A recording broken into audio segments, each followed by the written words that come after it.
Most of us aren't getting enough sleep. We're supposed to be getting 7 to 9 hours a night. Yeah, who has time for that these days? And with stress and nightly disruptions, how often do you wake up feeling exhausted and not really knowing why? Well, if you want some insight into how you're sleeping, the Zeo Personal Sleep Coach will track when you're awake or in deep, light, and REM sleep. And then you take that data online to keep track of how you're sleeping through the night and get tips on how to improve your sleep. You wear this headband that reads your brain waves, muscle tone, and eye movements. It took about 3 nights to get used to wearing it. I tie it into my ponytail to make it more secure, but half the time it still would slip off in the middle of the night.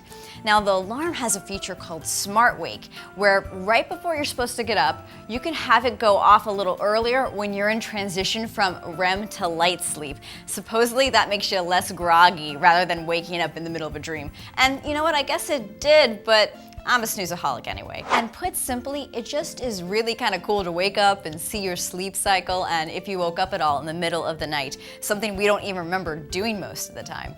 The Zeo won't help you sleep any better. It's not a medical device, but just by having this by my bedside made me more aware about improving my sleep habits. And a big part of that is going back online to track my data and get tips to avoid those sleep stealers like a poor diet or inconsistent schedule.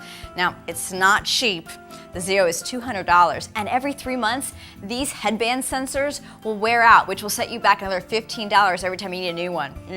And the headband isn't exactly made of fantastic quality. It left black ink marks on my forehead when I woke up, but the company says that it's since fixed that problem. But aside from that, if you need some guidance on getting your sleep health back on track, this might be worth that investment. And you know, it's pretty cool too. From the Miami Herald, I'm Bridget Carey.